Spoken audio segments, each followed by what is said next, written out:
Good afternoon. Subcommittee 2, Finance Subcommittee 2, come to order. Subcommittee will go at ease.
Good afternoon. Subcommittee 2 for Finance will come to order. Clerk, open the roll. Members, cast your attendance on the voting board. All right, we have a quorum. Clerk, close the roll. All right, good afternoon, everyone. So here on our docket on today, we have lots of bills that have created such robust conversations, especially within all of our inboxes, our voicemails, et cetera.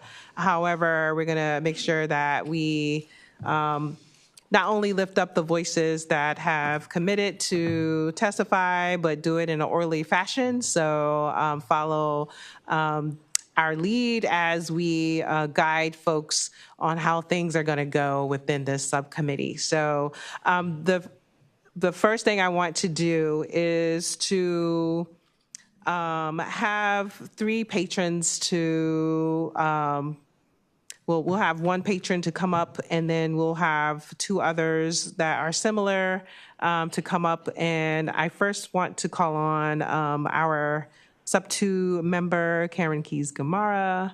Can I do it here? You can do it right where you are to present House Bill 207. You have the floor. Thank you, Madam Chair. The bill as currently submitted actually has a substitute. Move the substitute. Second. It has been moved and properly second to move the substitute. All in favor? It's amendment. An amendment. All in favor say aye. Aye. And all opposed? All right, so the bill HB 207 as amended is before us. Thank you, Madam Chair. And the purpose of the amendment is to align with HB 919, which would have a percentage rather than a flat fee. And I think this will be more consistent and understood by the community, and would allow us to address these issues overall in a consistent manner. Thank you to the delegate. If I can have council to actually explain the amendments to us within the code structure so that we can properly understand for HB 207. That's an old amendment. It was a percentage.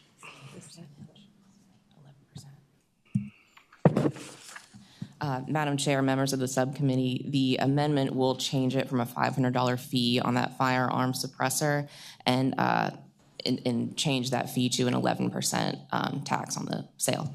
Thank you to council for this.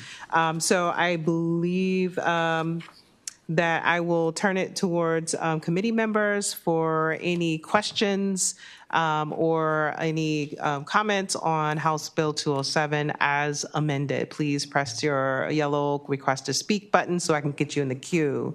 So first I have Delegate Garrett. Yes, ma'am. I just wanted to ask the patron question. Delegate Garrett. Is that in addition to the sales tax that already exists? It's 11% on top of the sales tax that already exists?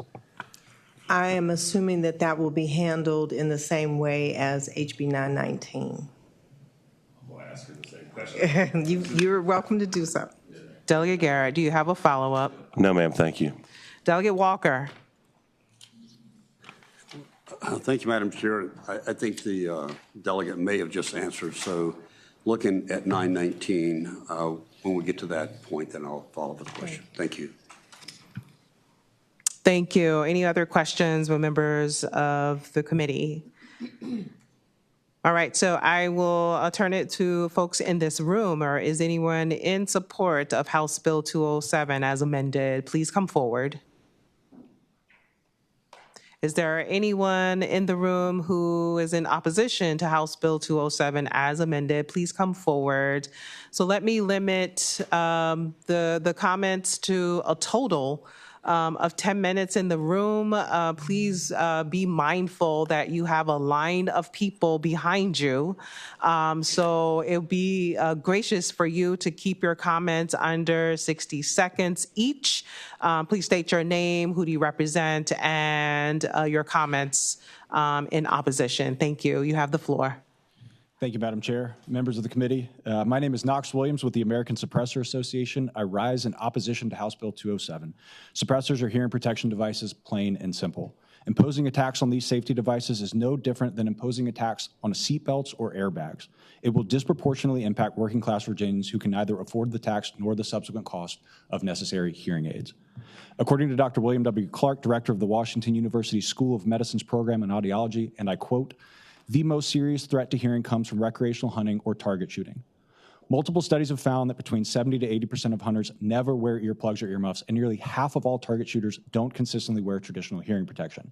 That's why the CDC, the National Institute for Occupational Safety and Health, the National Hearing Conservation Association, the Academy of Doctors of Audiology, Doctors for Responsible Gun Ownership, and the American Academy of Otolaryngology Head and Neck Surgery all recommend the use of suppressors to mitigate preventable hearing damage. For these reasons, I respectfully ask for you to table this legislation. Thank you. Thank you. Next up. Chair and members of the committee, my name is John Weber, and I represent the National Rifle Association. The NRA is opposed to House Bill 207. This bill levies a huge tax on retail firearms suppressors.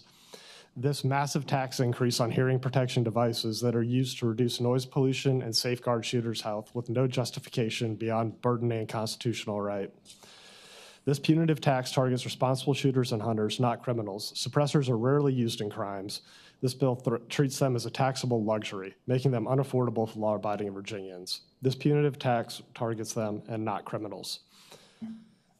Such measures fail to enhance public safety. They simply price out Virginians from tools that protect hearing. In closing, please table this bill. Thank you. Thank you. Next up. Good afternoon, Madam Chair, members of the subcommittee. Patricia Webb, Virginia Citizens Defense League. I'm also a licensed firearms dealer with a special occupational tax, so I deal in suppressors and so forth. This bill, to answer Delegate Garrett's question, it says, in addition to all other taxes and fees of every kind now imposed by law. So this would be in addition to the current 6% sales tax, which I understand is also under consideration for increase. So this would impose at least a 17% tax on suppressors. In addition to that, it says that there shall be no discount for dealers for processing the paperwork that will be required to track these sales and file the reports. On the sales tax returns, dealers get a 2 to 4% discount for the service of collecting the sales tax, keeping that money in a special fund, and then filing the forms, reporting the sales, and sending that money to the state. That is compensation for their labor. This does not do that, and it imposes an additional burden for record keeping on the retailers. I ask you to oppose this bill. Thank you so much. Thank you. Next up. Philip Van Cleve, Virginia Citizens Defense League. Yeah, a lot of times suppressors, in fact, one that I've got, I use when I shoot at a friend's range because there are some houses nearby and he wants to be a good neighbor, and so do I. So the suppressor takes the gun from being as loud as an airplane taking off down to a jackhammer. You still know a shot went off, but it's much, much quieter, not nearly as annoying. The centerfire handguns, again, you know a gun went off. Even when they had the shooting in Virginia Beach, everybody said they heard the gunshots, even though he had a suppressor. So there's that myth that somehow with a centerfire gun, you make it into a little sound and you don't even know a gun was shot. That's the movies, not real life. So we strongly oppose. Thank you. Thank you. Next up. Be mindful of time, please. Madam Chair, members of the House Finance Subcommittee, thank you for the opportunity to allow me to speak. My name is Josh Waldron. I am a Virginia resident, a business owner, father, and law-abiding citizen. I want to be very clear on at the outset, this bill is not about public safety and it is not about crime, because if it were, we would be talking about evidence. Suppressors, often misleadingly called silencers, have been federally regulated for nearly 90 years and require fingerprinting, background checks, sometimes months of waiting and registration. Hundreds of thousands of Americans already own these legally. And during all of that time, suppressors have been almost entirely absent from violent crime. This is not speculation, this is decades of data. So what are we doing here? This tax targets exactly one group, people who follow the law, and worse, with lower incomes, People with lower incomes would be hit harder. This is rhetoric dressed up as fiscal policy. And when the rights are burdened not because they are dangerous, but because they are unpopular with the majority, we should all take pause, regardless of party. If this body truly values public health, protecting hearing should not be controversial. If this body values evidence-based policy, decades of data should matter. And if this body values unity, it should not use its majority to take symbolic victories at the expense of peaceful citizens who pose no threat. I respectfully urge you to this committee to reject this bill. Thank you. Next up, very quickly. Hello, my name is Grant Kendall, and I oppose this bill for the reasons already stated, and also because this is supposed to be a tax and it's supposed to collect money, but the people who actually misuse these suppressors, they're never going to pay the tax, right? If they're criminals, they don't get their guns from the gun store, so they wouldn't be collecting tax. Thanks. All right, thank you so much. And we have a number of folks online. Oh, one more, please, forgive me. No, that's all right. Hi, my name is Julia Del Pizzo, and due to the eloquence of everybody who went before me, and in the interest of time, I would just like to say I also oppose this bill. Thank you so much. Thank you so much for offering your testimony. So next, we're going to turn to virtual testimony. There are a number of folks online. First, we will ask for the individuals who are in support of House Bill 207 as amended. I believe I have two people listed. First, we have Mr. Michael Fox. Is he online? Make sure your video camera is on. Mr. Fox.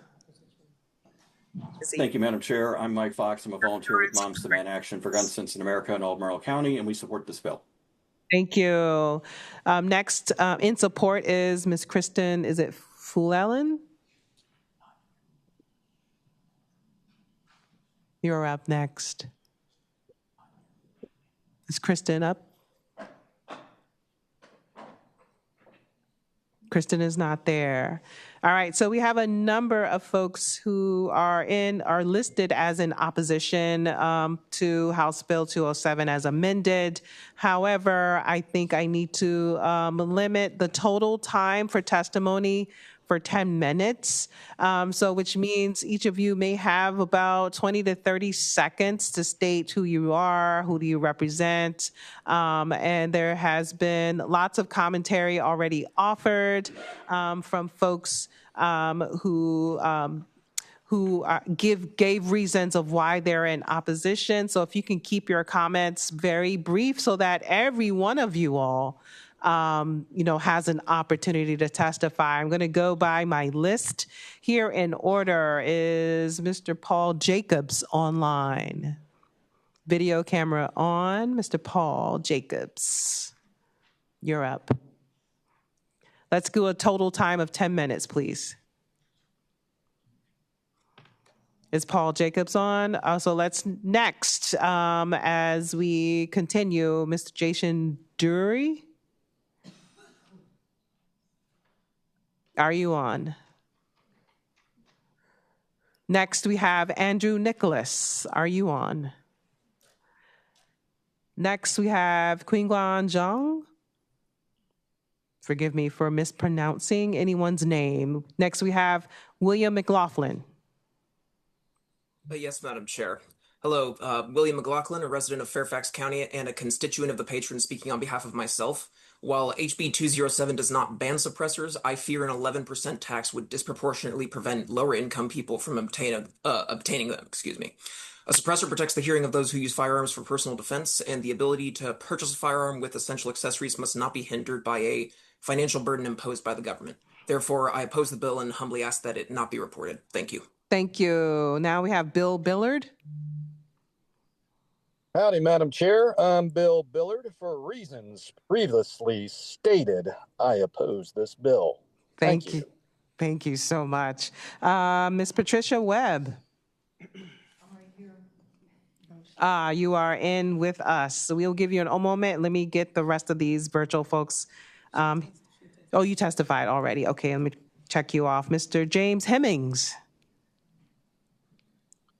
Are you on? Chair and members of the committee, I'm James Hemmings. I'm a Fairfax resident. I'm here to oppose HB 207. The 11% tax on suppressors, otherwise known as sounds moderators, is bad policy because it taxes the safety device without improving public safety. Suppressors reduce gunshot noise by 20 to 35 decibels. They don't make firearms silent. They reduce hearing damage. The United Kingdom, where I'm originally from, despite having far stricter gun regulations, is moving in 2025 to deregulate sound moderators. You can buy these off the shelves, not only in the United Kingdom, but across Europe, in other countries that have strict gun regulation. They're health and safety equipment in these countries, not weapons. The United Kingdom and other European countries recognize that sound moderators reduce harm rather than cause it. If a country with the strictest gun regulation does not tax suppressors or treat them as something that need to have a sin tax applied to them, then what are we doing here? We don't tax air protection or other OSHA equipment. We don't tax SCBA or other equipment in the fire departments. Like, why are we taxing safety equipment? Sound moderators serve the same function. They're safety equipment. They're not used in crimes, and countries with easier access have not seen increased violence. I urge the committee to reconsider this tax and align policy with evidence and safety. Thank you. Thank you. Now we have Brenda Reed. Are you on? Next, we have Dylan Whitaker. Do we have Qasim Noorani? Thank you, Madam Chair. Yes, I am a resident of Fairfax County. My name is Qasim Noorani. I am a member of the Virginia Citizens Defense League as well as the NRA, and I simply oppose this bill. Thank you. Thank you, Mr. Noorani. Now we have Samet Singh. Hey, Madam Chair and everyone. I'm from Herndon, Virginia, and I think my fellow folks did a pretty good job explaining everything. But yeah, suppressors are just safety device. When I go to the range, I usually wear double hearing protection. I do that by putting earbuds in and then earmuffs on top, and it's still pretty loud for me. So, I don't own a suppressor yet, but, as I save up the money and do, it would be a very nice thing to have. And, I oppose the bill because just to make it more affordable. Thank you. Thank you so much. Catherine Reed, are you on? Hello. Hello. Yes, you're on. I'm a citizen of Herndon, Virginia. I also oppose this bill. I would also like to add that suppressors, new research has suggested that they protect against micro TBIs when shooting at an indoor range. So not only is this a hearing protection device, but this is a brain protection device. So I oppose this bill. Thank you. Now we have Dr. Anton, is it Tevaliv? All right, so let's go on to Mr. William Kramer. Yes, I'm opposed to this bill for all the reasons that everybody else has also mentioned, but also I don't see in this bill it mentions retail sales specifically, but it's not defined. It's not even referenced to what retail sales is. So how is that different than paying for a transfer as well too?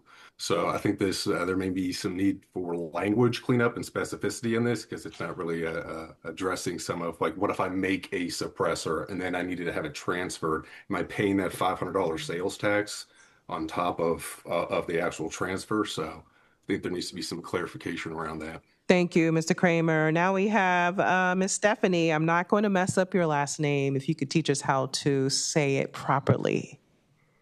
Thank you, Madam Chair. My name is Stephanie Chayeski. I'm the Executive Director of the Academy of Doctors of Audiology, and ADA represents audiologists in Virginia and across the United States. And ADA really encourages you to oppose HB 207.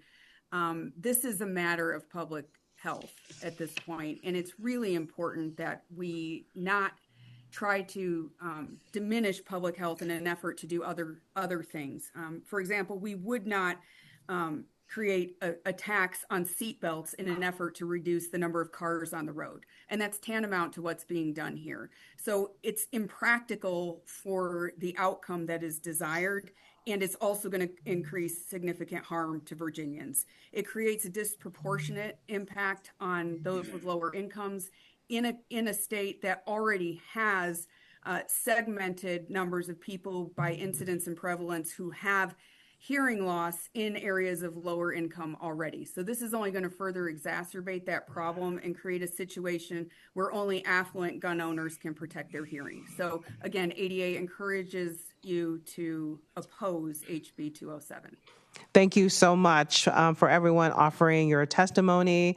Now it is back to the committee. Delegate Ware. Madam Chair, and I'm not sure if we can retrieve the lady who just spoke, but she's with the audiologists, and I don't know if the staff in the room is able to allow her to come back on. I was going to ask her more specifically to give a... Are we getting Ms. Stephanie back? Yes. Yeah. Like you, I would struggle with that last name. There she is. Hello, sir. I'm back. Yes, you have the floor. Thank you. Madam Chair, what I'd like to ask her is how much of a problem, can you quantify the hearing loss effects, and how much do suppressors do in terms of preventing hearing loss? Can you give us a reading on what that might be? Ms. Stephanie, you have the floor. So thank you. The use of suppressors in conjunction with other hearing protection devices are very effective. So a firearm suppressor by itself is going to reduce the decibel level on a gunshot anywhere from, say, 10 to 30 decibels, okay? Which in and of itself, as the gentleman who was testifying previously, is still going to put that gunshot in sort of a dangerous noise level, if you will. So it's still going to be as loud as like a jackhammer or a very noisy concert, okay? So it's still going to create some risk. So ADA would always encourage people to use both earplugs or earmuffs in conjunction with that suppressor, but the suppressor is a very important and clinically meaningful device as it relates to reducing the risk of noise-induced hearing loss from gunshots. And I think it's important to understand that the people who are using these firearms are by and large a broad segment of your community. So these are people who are working. These are people who are going to school. These are people for whom a noise-induced hearing loss, which is really a trauma, it is damaging your hearing permanently. It's going to have downstream effects not only on their health and quality of life, but Thank also you, on Ms. their Stephanie. I really appreciate the robust conversation. However, I just would like to remind committee members, however, we are evaluating the tax structure of these bills and not the health and human side of things. So we have to view this legislation in that posture. I will still continue with committee members. Delegate Carroll. Thank you, Madam Chair. Madam Chair, just general comment. Delegate Carroll. As a Democrat and a veteran, 20 years of service, I am a responsible gun owner. Over the 20 years of service, I've been in a lot of places, and I am reminded how in this current segment, everyone has their dose of recreation and what they enjoy. And as we know from an affordability perspective, things have gone up. And I would just remind or caution our committee on increasing cost for things, for people, for citizens, for Virginians that enjoy this level of recreation. Thank you, Delegate Carroll. So I'm going to bring it back to the patron for last words. Thank you, Madam Chair. And I actually appreciate being able to hear the viewpoints of people in our community, including folks sitting over here with me. I will say this came about after discussion with a number of young people, one of whom was my son, who served in the military and is a graduate of a military academy. And as I talked to young folks, and they were pressing me to take some steps that were consistent with their concerns, this was one of the things that came up. It was never intended to be a punishment or to disregard the need to protect one's ears. In my research, in terms of those that are typically using suppressors, I did not find that most gun owners were using these suppressors. So I did not see it as having the type of impact that we've heard in this room today. But I will recognize that there's a perception here that isn't correct, but nonetheless, as responsible folks and legislators, we certainly want to be aware of that perception. I simply want to say to the community that was not the purpose that drove me to bring this forward. And my amendment was an attempt to bring this in line with how other items might be handled. And I didn't see it as exorbitant, but I understand the concerns that have been expressed. I hear them and certainly submit to the will of this committee. Thank you. Thank you to the patron and her efforts in making sure that we present legislation that is in a framework that fits within our tax code or fits well in the way that Virginia tax can handle. So this committee operates by motion. Madam Chair, I move that we lay this on the table. Do I have a second? Second. It has been moved and properly second that we lay House Bill 207 as amended on the table. Clerk, open the roll.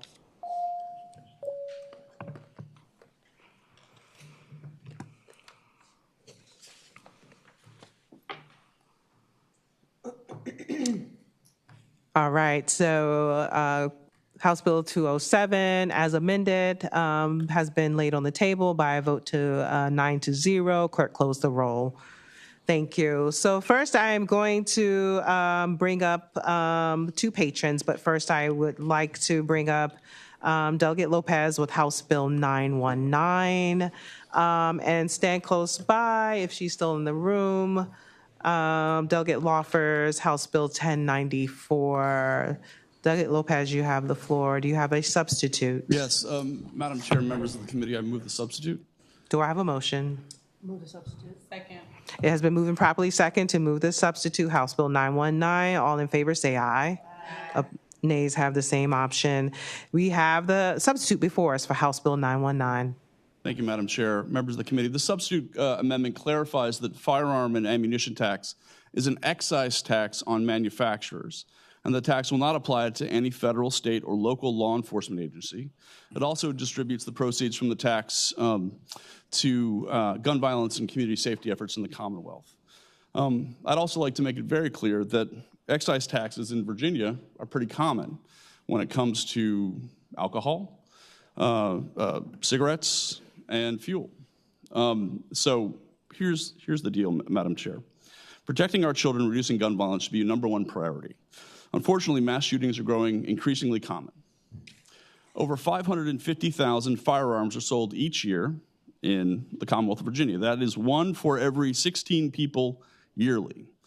The vast majority of these guns are lawfully obtained and used, but their proliferation and ease of access is an unintentionally crucial element in the tragic mass shootings that have happened in Virginia and across the U.S. Whether the firearm used was legally purchased and registered or simply taken from a family member, its manufacture and sale was a crucial step in its falling into the wrong hands and being used to injure or kill Virginians or their children. In order to address school shootings, specifically our schools across the Commonwealth have had to take on safety initiatives that rely on state, local, and private grants to fund their operations. But with new incidents still happening every 12 days, new incidents happening every 12 days, there is so much more we can and must do to mitigate these attacks and other mass shooting incidents and supply funds for these protective measures. This bill, Madam Chair, would tie these two ends of the issue together, imposing an 11% excise tax on the manufacturer for all firearms and ammunition sales and directing the proceeds towards funding gun violence prevention and community safety efforts across Virginia. The excise tax would not directly impact the consumer or firearm accessibility, with it serving to effectively force manufacturers to recognize the impact of their weapons and take a financial stake in the health and well-being of our community members.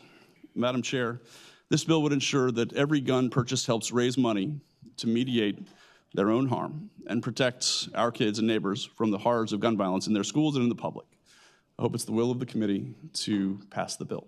Thank you. So now we have House Bill 919 as substituted. That is a different vehicle than when introduced.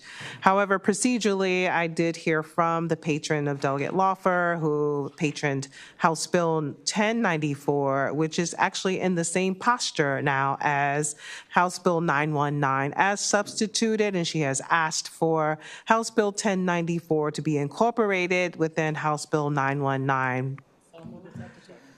All right, it has been moved and properly seconded to incorporate House Bill 1094 into House Bill 919. Is that a voice vote? It is. All in favor, say aye. Aye. All nays have the same option. So now we have House Bill 919. Do we need to move an additional substitute, council? Okay. So now we have House Bill 919 as substituted as incorporated. So I would like to, before I open up to members of the committee, I would like to offer a friendly amendment looking at the fiscal impact statement from TAX, who said that they will need to have a delayed enactment for IRMS timing. And I would like to know if the patron would like to accept that a friendly amendment to delay the enactment to July 1st, 2027. I'd be more than happy to delay that enactment. All right, so That as well, Madam Chair. speak to the amendment, The FIS is actually very positive. It would bring in approximately $69 to $70 million a year to the Commonwealth. All right. In additional funds. Thank you for that explanation. So now we have an amendment. Do I have a second? It has been moved and properly seconded to put an amendment on House Bill 919 as substituted to say that the delayed enactment will be for July 1st, 2027. All in favor, say aye. All opposed has the same option. So now we have House Bill 919 as substituted and amended with a delayed enactment. So I will now open it up to members of the committee for questions and comment. Please press your yellow request to speak button to get in the queue. Seeing none, I would like to open up to the room for all who are in favor now of the newly positioned House Bill 919 as substituted and amended. Please come forward. Madam Chair, members of the committee, my name is David Mills. I represent Giffords, the gun violence prevention organization founded by Congresswoman Gabby Giffords and Senator Mark Kelly. One of the ways we distinguish ourselves in the gun violence prevention space is through a community violence intervention coalition in Virginia. And on behalf of that coalition, we proudly support Delegate Lopez's work with this bill and its merits. Support the legislation. Community violence in Virginia is rising, and it comes with a rising cost.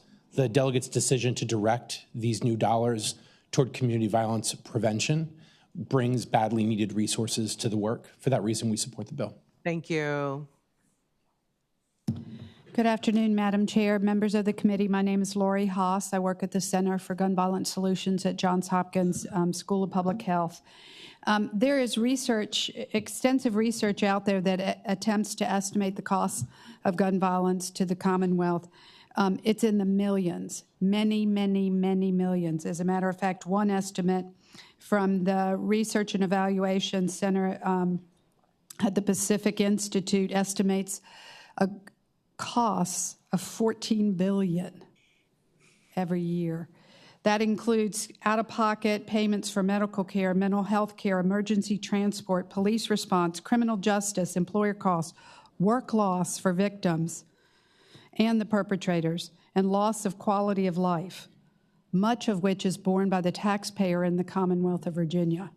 We do this with other products that cause harm across our Commonwealth and cost taxpayers in medical fees and other public safety and other costs for transportation. We tax motor fuels. We tax vehicles. We tax cigarettes. We tax alcohol. These are excise taxes on the manufacturer. 6 of the 30 gun manufacturers are publicly traded, according to a list assembled by Orchid Advisors. These include 6 of the top gun manufacturers. Last year, these companies, 1 year, these companies brought in $2 billion in net sales. $2 billion. I think these companies can afford an excise tax. And I think it is incumbent upon, and I hope the committee will look favorably on the bill. We thank the delegate for bringing this bill, and we thank Delegate Law for her attention to this matter, and we thank Delegate Gormara, too, for her thoughtful position on looking at this problem. We hope it'll be the will of the committee to pass this bill and get funds into the Commonwealth that can begin to address this problem. Thank you. Thank you. So I would like to open it up for those in the room who are in opposition to the newly positioned and speak to the newly positioned bill as substituted and amended for House Bill 919. Please come forward. I would like to put a timer of 5 minutes on the screen so that you could limit your comments to less than 60 seconds each. That will be very helpful. You have the floor. Thank you, Madam Chair. Philip Van Cleve, VCDL. Couple things. One, cigarettes and alcohol, what you had there was a sin tax, trying to encourage people not to drink too much or smoke too much. It's not good for your health. Second Amendment is not a sin. If you're owning guns, that's a freedom. That'd be like taxing free speech as far as I'm concerned. And number two, why wouldn't a manufacturer pass on those costs, the tax incentive back onto the people? That's how taxes on corporations go. They'll just pass it on to the consumer. So we strongly oppose this. Thank you. Next up. Good afternoon, Madam Chair. Patricia Webb, Virginia Citizens Defense League, and a firearms retailer. We've heard testimony here that this bill is to collect money to basically erase the sin of owning a gun. That what you're doing is taxing a right, and that has been proven in the courts to be unconstitutional. Also, please consider the fact, we heard the patron talk about mass shootings and so forth.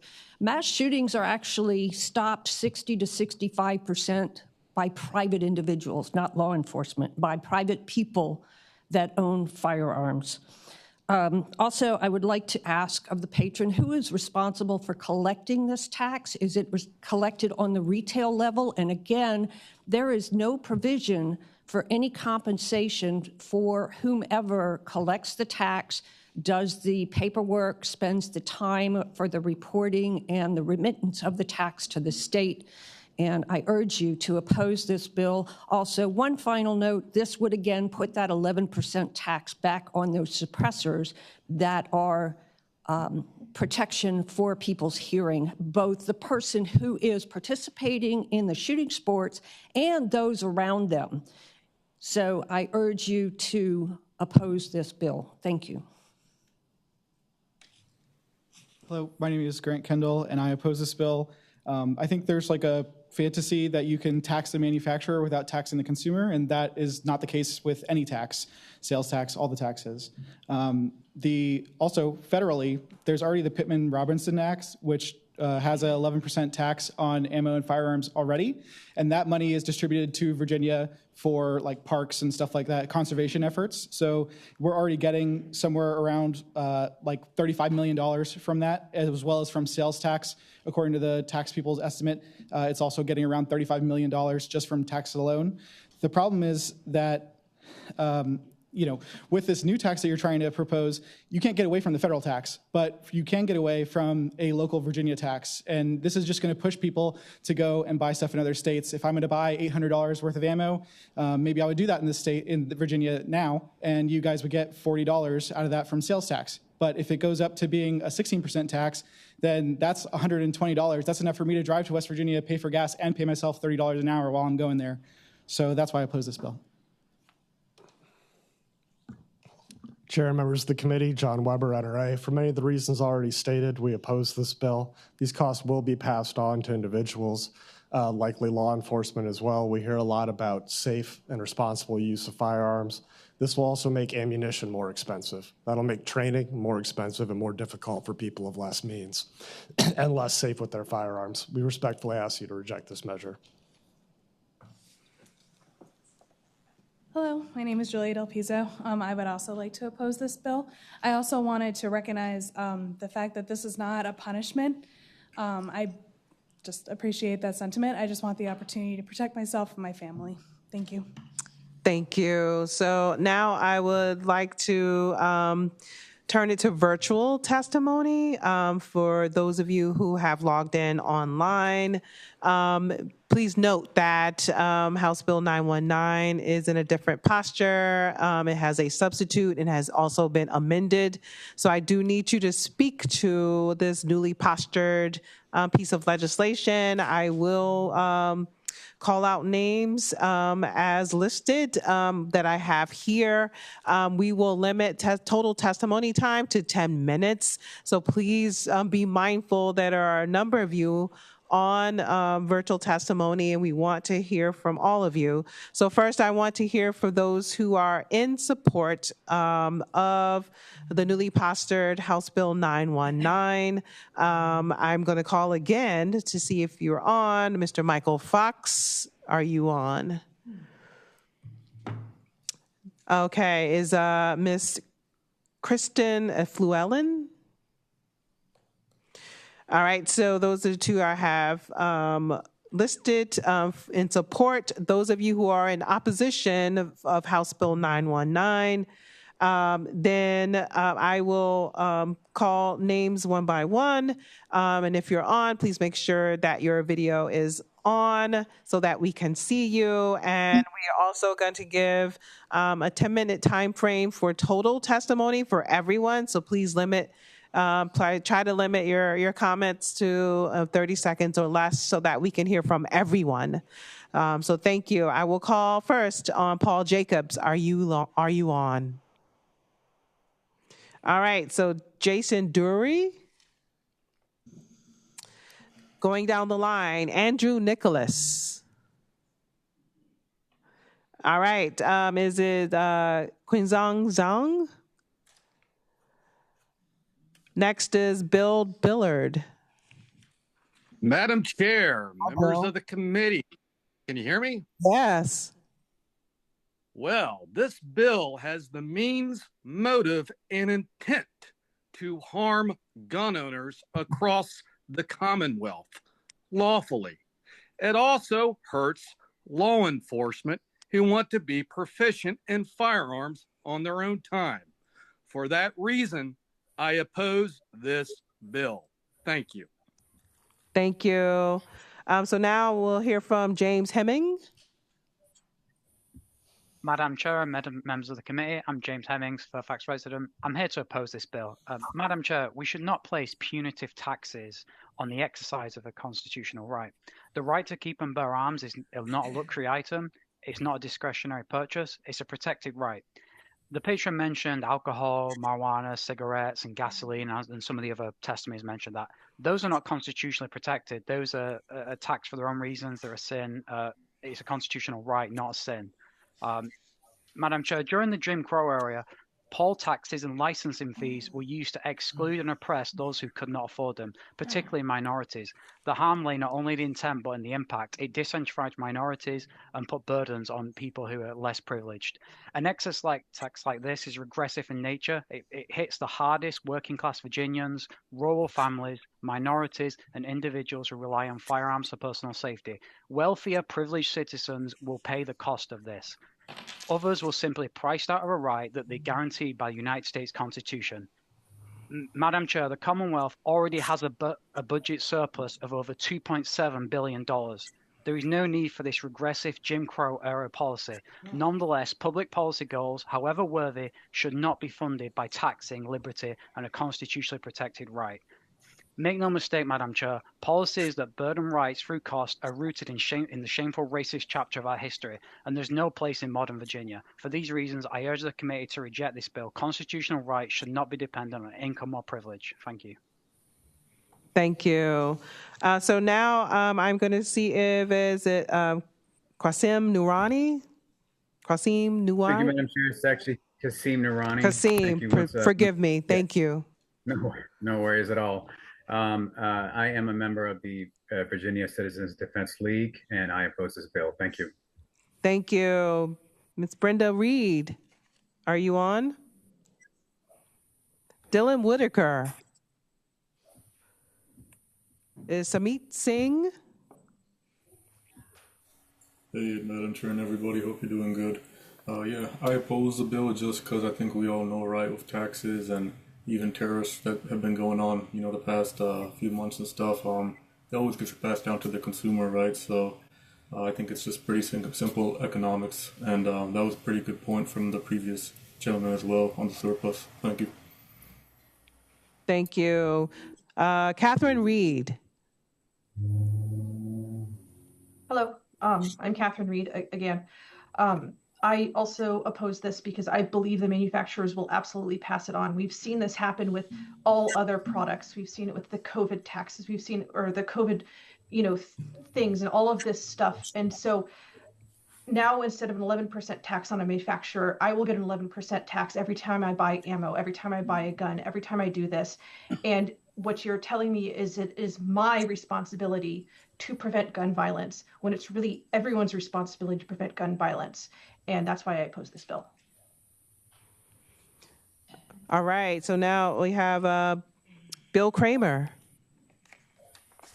Yeah, there's already smart individuals setting up ammo supply places right across the border. They're already doing this, anticipating that Virginia's going to pass these taxes. That's money that's leaving Virginia for folks that are privileged enough to be able to travel to buy those types of things. So you literally are making an environment where people are taking their money out of state by doing this.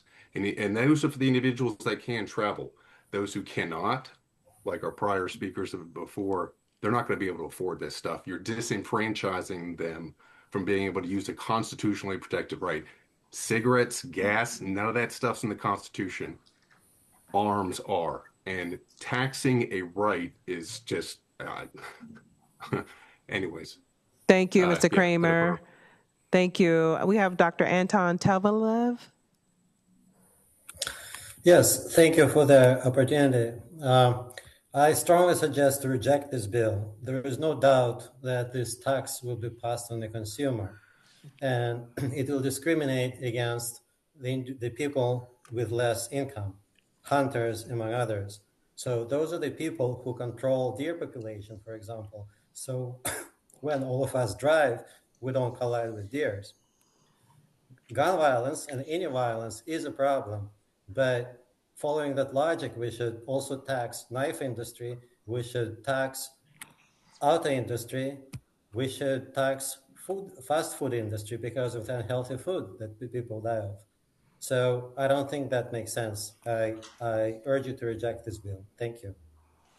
Thank you so much for everyone and staying within our time limit. Really appreciate you all and your expedited comments. So now I am going to bring it back to committee members for any questions or comments. First, I will call on Delegate Cole.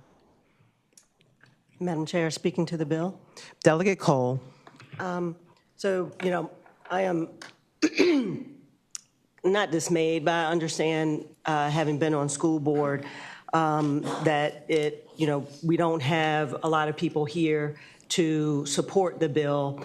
But from having been on school board, I know that there are school board members, educators, and parents that would resoundingly support this bill because of the decisions that they've had to make over the past, few years, especially the last 4 years where I was on school board, the number of times that we had to make decisions to route funds towards measures that would protect our kids in the school buildings from gun violence being brought into the schools. And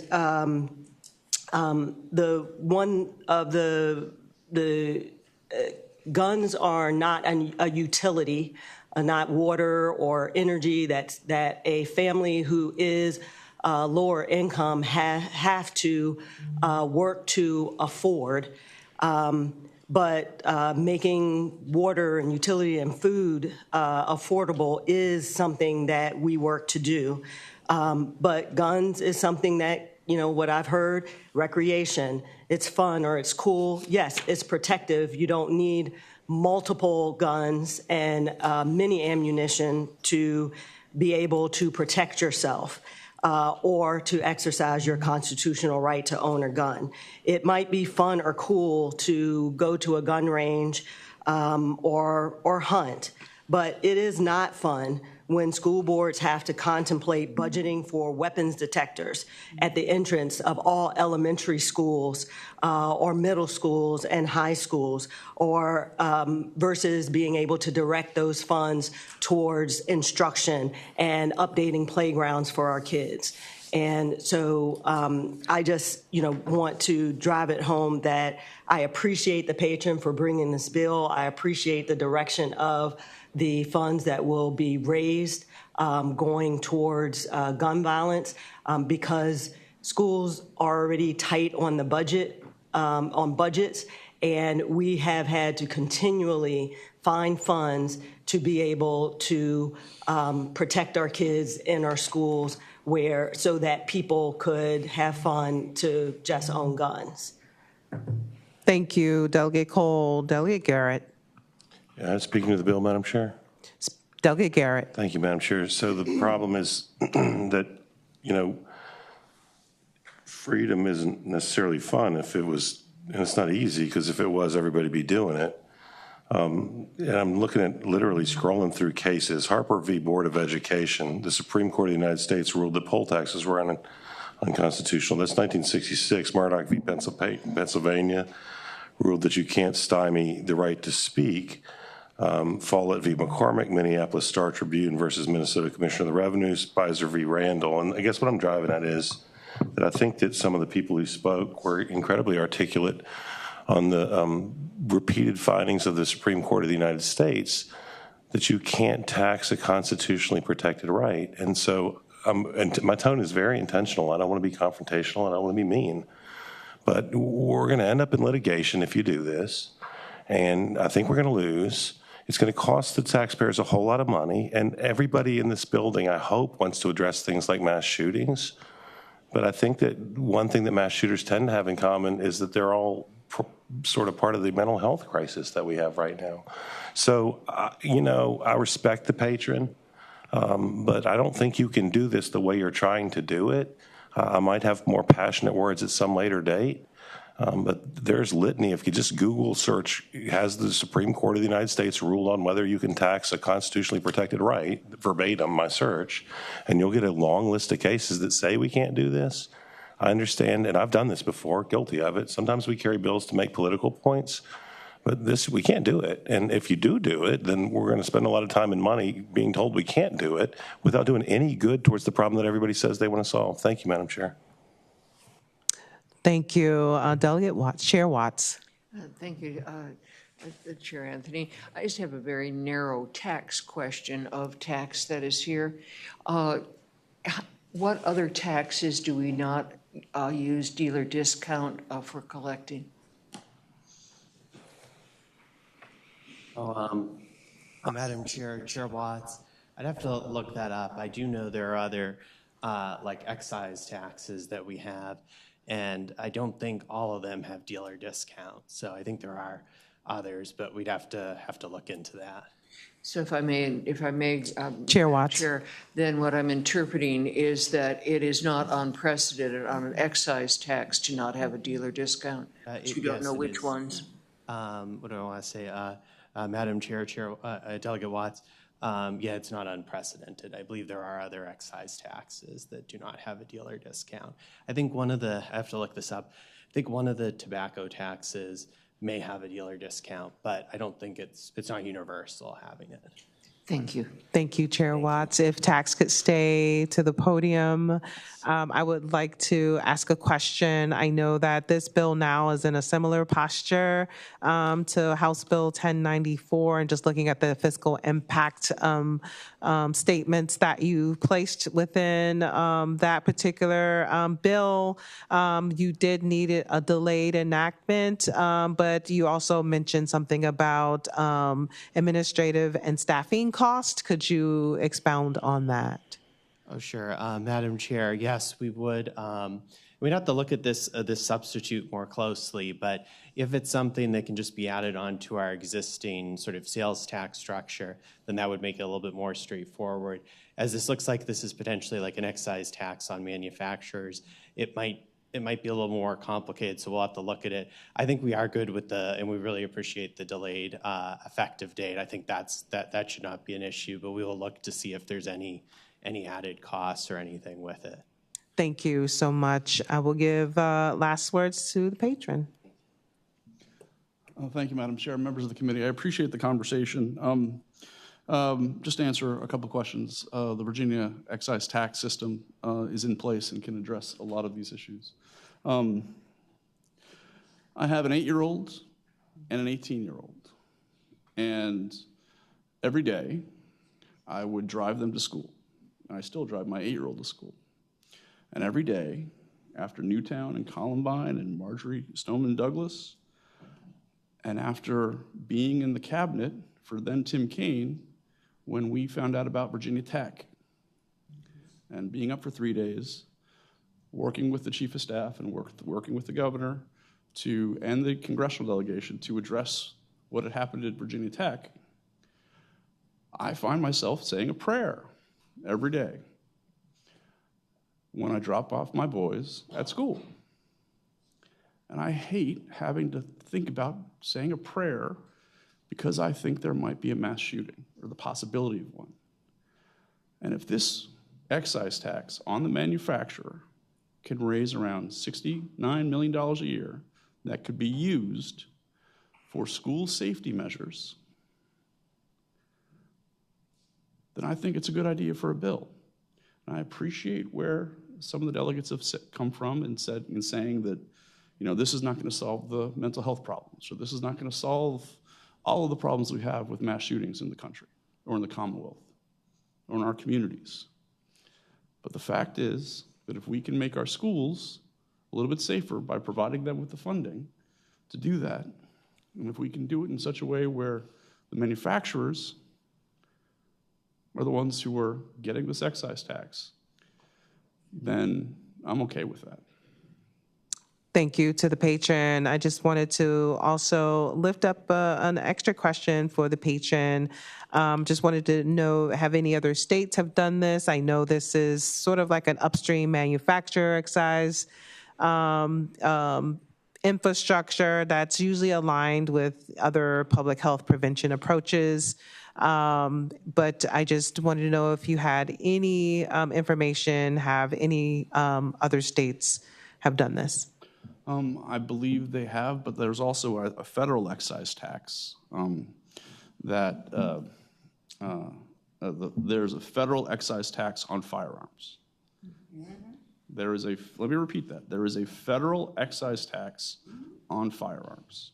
And so I think that states are in a pretty safe harbor when it comes to potential litigation. Thank you for the patron, Delegate Keys-Gamarra. Madam Chair, I had a comment and then a motion if it's appropriate.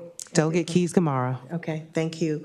I do thank the patron for bringing this forward, and I was just Googling to make sure I could find the taxes on these various items and didn't have any trouble finding it, so I agree with you. And I do appreciate the delayed enactment, so that'll give us time to figure this out. And of course, I support the comments of my fellow former school board member down here, so I move to report. Do I have a second? It has been moved and properly seconded to report House Bill 919 as substituted, as amended.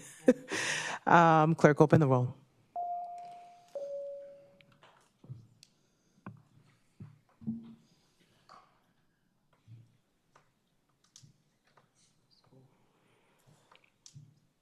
All right, the clerk close the roll. House Bill 919 as substituted reports with a vote of 7-2. Thank you to the Thank you, patron. Madam Chair, members of the committee. All right, thank you so much. So next, we're going to call up Delegate McNamara, who's been patiently waiting for House Bill 1362.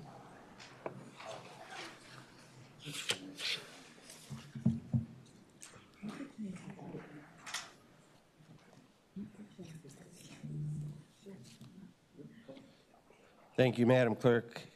Let me start all over. Please strike that from the record. Delegate McNamara. Thank you, Madam Chair, members of the committee. I'm in front of you today with House Bill 1362. We've seen this bill before. Essentially, I look at this as a cleanup bill. I hope you look at it as a cleanup bill as well. A number of years ago, we lowered our food tax from down to 2.5%. It used to be at 5%. We lowered it down to 2.5%, and then some years later, we continued to lower that, and we now have our grocery tax down at to 1%. Or I'll call it a food tax or grocery tax. We have had some opportunities to get that to zero. I don't know if we'll get there this year, but my point is, if you buy a bag of potato chips in the store, you're paying 1% sales tax. That's in a section of the code 581611. Vending machine sales are in a different section of the code. It's 58614, I believe. And we never touched the vending machine tax rate. So vending machines are still paying the tax rate they've been paying for the past 20 years. Well, we have made the corrections at the grocery level. It's the same bag of potato chips that's being sold in the vending machine that's being sold in the grocery store. And it doesn't seem fair to me that the vending machine is paying a higher tax rate for the same product. Now, we can make a discussion on whether a bag of chips should be part of food and grocery tax.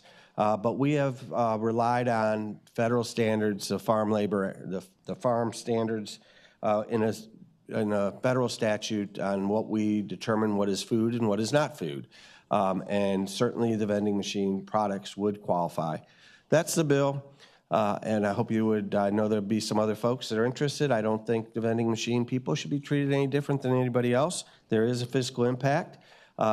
It's large from a dollar perspective. It's very, very, very tiny from the Commonwealth of Virginia perspective. At slightly in the $2 million range. That's the bill. I'll be glad to answer any questions. All right, thank you so much for House Bill 1362. I would like to open it up to the members of the committee. Chair Watts. So thank you, Madam Chairman. This is I learn something every day. Because if I'm paying a meals tax for consuming my classic big gulp refill, it seems like when I get the Coke out of the vending machine or anything that I get out of the vending machine, I'm buying it on that same basis like I am a meals tax. So why wouldn't we tax it as a meals tax? Madam Chair? Delegate. Very good question. So we have determined what constitutes a meals and is applicable to meals tax. And when something is a prepackaged, which a soda can is prepackaged, it should not have a meals tax on it unless it's for immediate consumption. Thank you for the answer. Chair Watts. Not logical, but thank you for the answer. Thank you, Chair Watts. Is there any other questions with members of the committee? So I would like to open up to the room for anyone who is in support of House Bill 1362. Please come forward. Good afternoon, Madam Chair, members of the committee. My name is Michael Hogue. I am with the National Automatic Merchandising Association. We represent vending machines across the country, as well as other types of unattended retail. We're in support of the bill. We see it as a standard tax fairness issue. If our near-peer competitors get the lower 1% rate, it seems to us that only logical that we also get that rate. So thank you. Thank you. Next up, please. Madam Chair and Committee, Scott Halloran, local vending operator. Forgive me if I go out of, first time doing this, so if I get out of line, let me know. I brought a prop. So the question was, you know, out of a vending machine versus somewhere else. So if you stop your car at Wawa or 7-Eleven, 1% tax. Just getting one drink out of the cooler and going to the retailer. Going to the Home Depot, standing in line and grabbing it out of the cooler there in line, the little retailer, 1% tax. Out of my vending machine, hasn't changed. So as all these other taxes dropped, we were just kind of missed, I guess, during that process. But how does that impact us as a small business person here in the community? I live in Henrico County, live out in Short Pump. Our office is located on Staples Mill Road. We have an office in Hampton Roads, and I'm here also representing VAMA, which is the Virginia Automatic Merchandising Association. We have operators all over the state. The way it shows up is when this thing sells for $2 at a competitor, they get to charge a tax on top of that. It's an added tax. In our vending machine, it's included in the retail price. So when I charge $2 for this, I'm collecting $1.93 and remitting 7 cents back to the state. So I'm at a disadvantage from a pricing perspective. And so for every $1 million, let's say, that we do in revenue, we're remitting $35,000 back to the state versus all of our other competitors that are collecting that full $1 million and adding the tax on top of that. And they're able to use those dollars for marketing, growth, reinvestment in assets, whereas we're remitting those dollars to the state. Thank you. Thank you. Next up, please. Are you in support of House Bill 1362? Yes, ma'am, Madam Chair. Yes.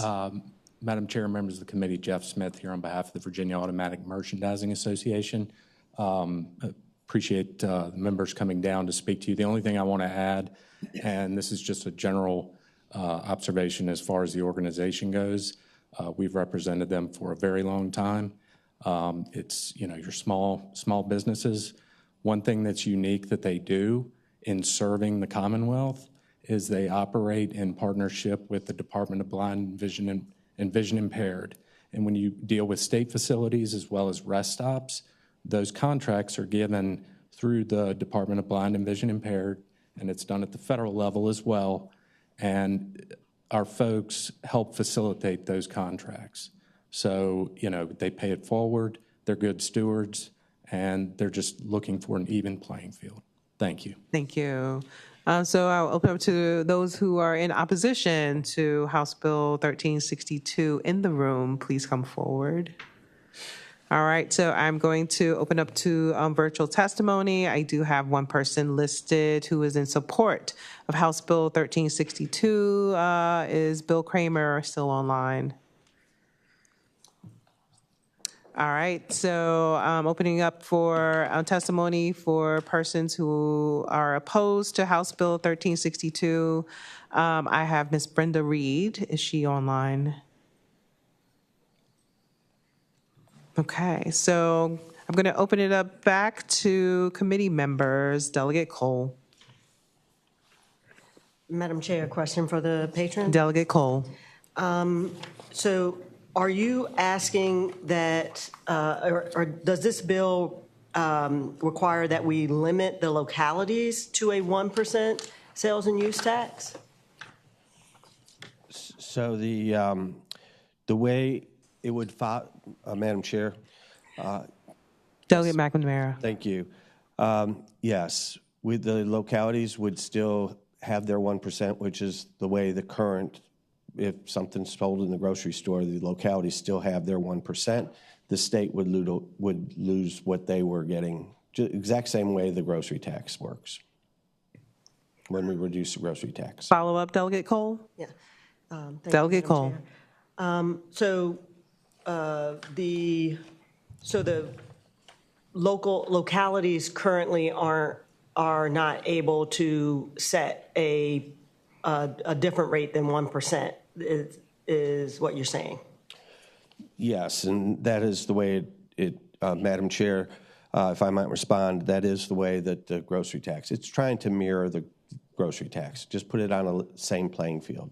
Thank you. Delegate Carroll. Madam Chair, question for the patron. Delegate Carroll. I would ask the patron, how can we ensure that this tax cut that we are attempting to do here in this legislation actually reach the consumers? And when they go to the overall vending machine, this reduction in tax rate in turn turns around to something that they pay maybe less for. And one of the examples we talked about, $2 and the $1.97 or $1.93.7, that my new cost for my soda pop is now $1.93. First off, I think it might be $1.84, but you did listen perfectly well. So I think on any time you reduce a tax to a business is a competitive environment. A vending machine competes with other vending machines. It competes with other avenues of delivery. I'm a believer that most businesses are going to try to maximize profit. That's the way business is designed. But it's no different than any grocery store. A grocery store is trying to maximize profit. If they have less cost going into it, their competitors have less cost going into it, and so the consumer is going to benefit. And that's just good free market economics. Thank you. Follow-up, Delegate Cole. Madam Chair, I just want to speak to the bill, and then I have a motion at the appropriate time. Delegate Cole. Yes.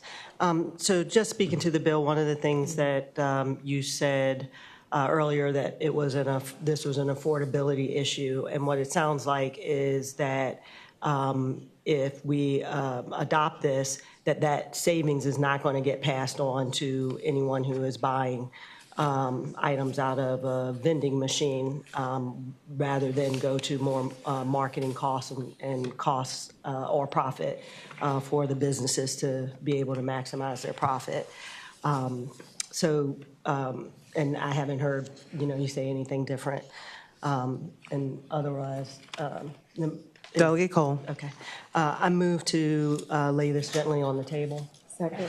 It has been moved and properly seconded to lay it on the table. House Bill 1362. Clerk, open the roll.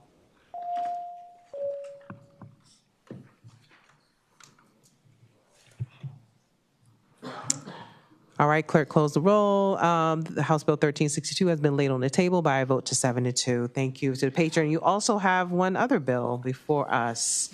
So you have House Bill 566. You have the floor. Thank you, Madam Chair, members of the committee, and thank you again for delaying this from last week so that we could get it in the proper posture. It's appreciated. First off, I would like, we do have an amendment in nature of the substitute. Could we have that in front of the committee, please?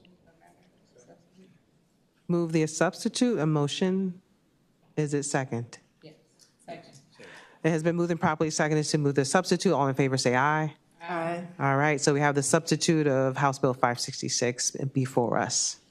Thank you. So House Bill 566, I think, is something we're all going to agree on. When we look at the election cycle, we talk about affordability. Certainly car tax is something that is hated by virtually everybody except perhaps the three people in this room that will speak against this bill. But in all seriousness, we have looked at car tax and have tried to do something in car tax legislatively for a number of years. Originally surfaced back in about 25 years ago under the Governor Gilmore's administration.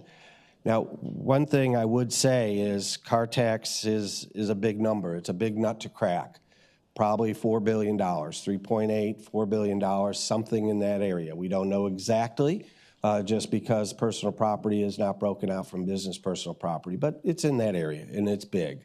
And so what happens every year, Madam Chair, is you politicians, including our current governor, and the person that was running against our current governor, say, hey, we're going to do something with car tax. We hear what you're saying, Virginians. We know it's a problem, and we're going to do something with it. And then what happens is when we get into office and we look and we say, hey, this is a lot of money. And we have a bunch of localities that some of them, one of my localities, it's a tad over 20% of their total revenue stream, all right? I'm not suggesting I go to my locality and take away 20% of their revenue stream, and I'm not suggesting any of you all should either. So what this bill does, as it's amended, it kind of threads that needle. We can't get rid of the whole car tax right now without causing some pretty significant changes. We could, but it's going to cause some significant changes to service delivery in our localities that we don't want to do, but maybe we can do it gradually. And so this bill starts us down the path. How does it start us down the path? It says the first $5,000 of value in a car, we are going to not charge car tax on in a locality. So if I'm a family that has 2 cars, my locality charges, let's say 3%. Some, that's probably pretty typical. Some are 3.5%. Let's say I have 2 cars at $5,000 a piece that are not being taxed. Let's see, I'm still paying on the rest of my car, but the first $5,000 of value, I'm not going to be taxed on. And I have 2 cars, that's $350 in the pockets of that family.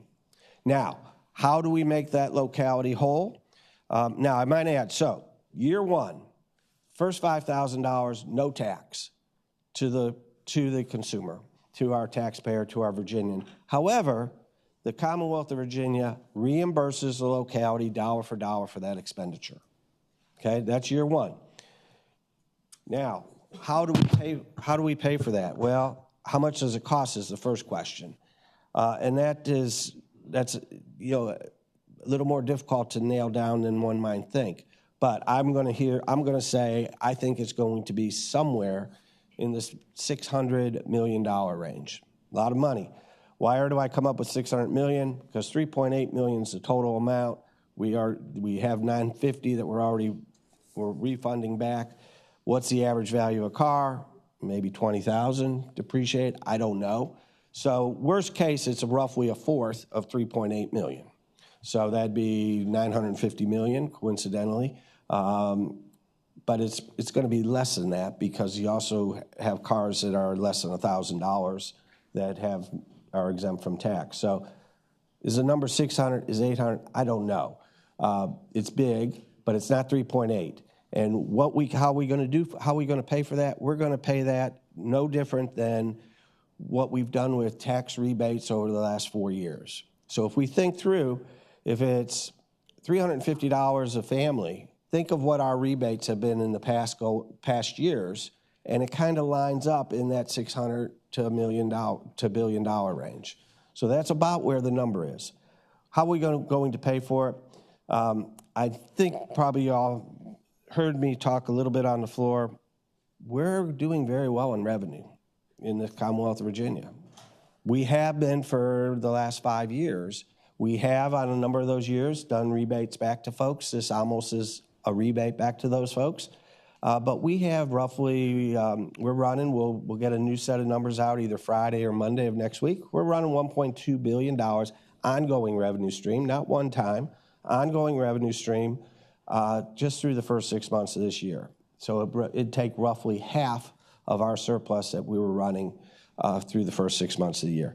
What happens in the out years? So now, or when this goes to appropriations, they may choose to do it as a 1 year out of one-time money off the $2.7 billion that's left over. Recognizing this bill, in conjunction with the study that has come forward on eliminating the car tax, that study, I'm hoping we should have it back by next year. This starts us down the path, and then year 2, 3, 4, we say, we look at what kind of taxing structure we can have to keep localities whole, whether it's a new taxing structure for localities, whether it's an increase in reimbursement from the state. But we have an entire year to try to figure out how we do the out years. The way the bill is designed, it says the out years would be based on revenue growth of the locality. So it'd be revenue growth in excess of 5% would go toward an additional reduction of the car tax up to an additional $5,000 for each of the next 3 years. So that we, over time, will get to $20,000, and then we can revisit it. But again, those out years, Those are something we're going to revisit after we get the study results back. This, in conjunction with the study, represents a true and honest attempt to make good on our campaign promises, to make life more affordable, and to help really all of our citizens. That's the bill. You go ahead and answer any questions, and I also would like to just shout out again to council who worked really hard with me in interpreting how we wanted to put this together. Thank you, Madam Chair. All right, thank you, Delegate McNamara, for House Bill 566 as substituted. I would like to open it up to members of the committee for any questions or comments. I have Delegate Keys-Gamarra. Thank you, Madam Chair. I'd like to thank the patron for his detailed explanation of the plan here. And I was particularly struck by his mention of the history of how we've attempted, perhaps in years past, to deal with this issue. And I was wondering, since I wasn't in the legislature at that time, if you could perhaps give me some insight on what happened. I believe Governor Gilmore who proposed? Delegate McNamara. Made a proposal. What exactly happened? So I would defer to your Uber Chair Watts. She may, and actually your Delegate Ware were probably both here at that time. Let me give you my understanding. My understanding was Governor Gilmore said we are going to exempt the first $20,000 of tax on a car. That was his campaign promise. He was bound and determined to do it. It was going to be phased in over a 3 to 4 year period. We got same issue that we have now. It was a big number then relative to the budget. It's a big number now relative to the budget. So they did start down that path. I'm gonna work off memory, and so I certainly will not. I could easily be corrected and be incorrect, but I think it was like 27% one year, then it went to like 48%, but at 3 years it was at 70%. And we never got to the fourth year, which would have made it 100%. So that 70% number at that point in time, which would have been around 2001-ish, that amounted to $950 million. So what happened was the legislature said, okay, we're stopping this car tax at 70%. It's $950 million.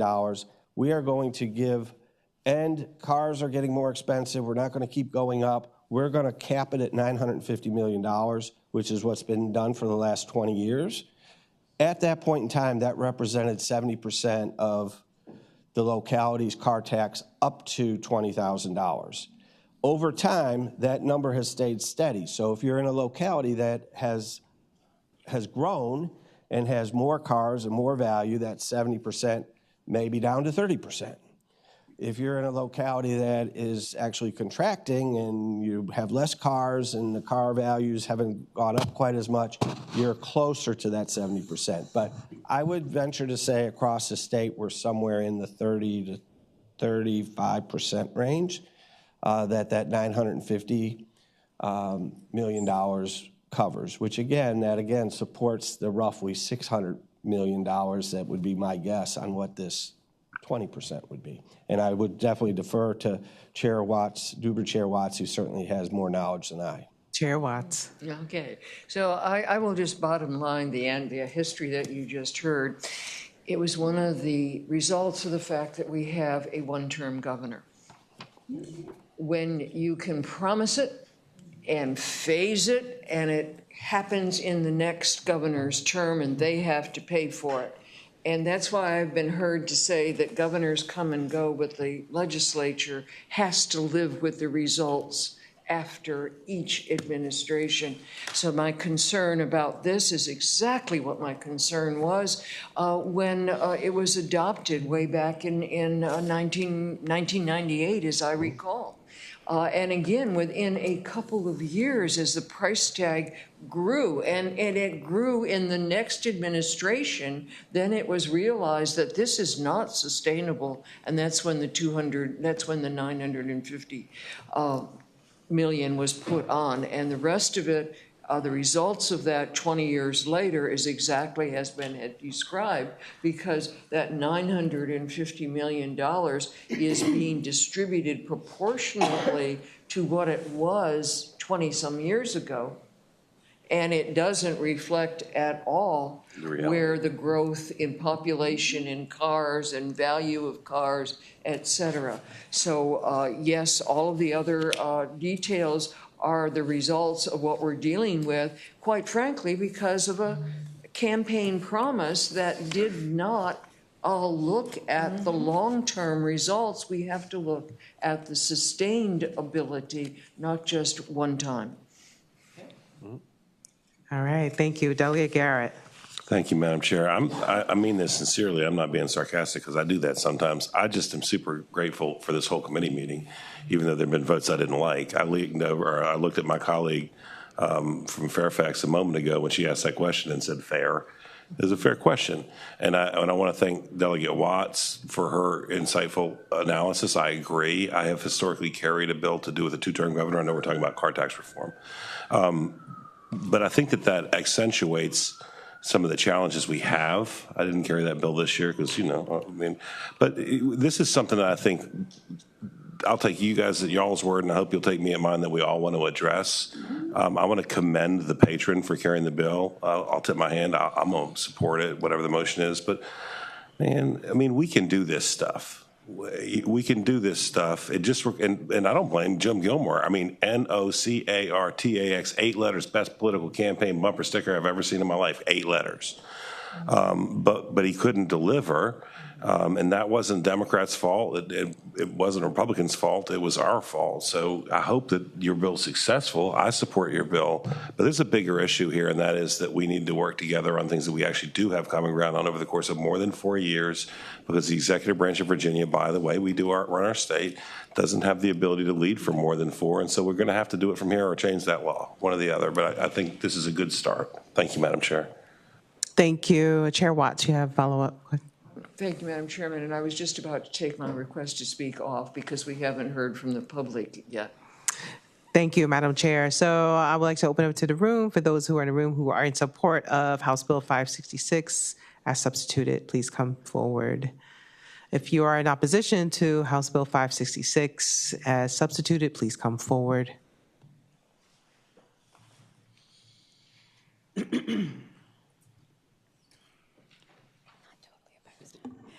Good evening, Madam Chair, members of the subcommittee. I'm Katie Boyle with the Virginia Association of Counties, and always appreciate the conversation with Delegate McNamara, and I know he's worked very hard on this. I think I understand the newest substitute that's before you, and I think I would say my heartburn is really about the out years, because there is an expectation that the tax-exempt portion of cars would gradually increase up to $20,000, and I would like to have some certitude that the state would make localities whole in that event.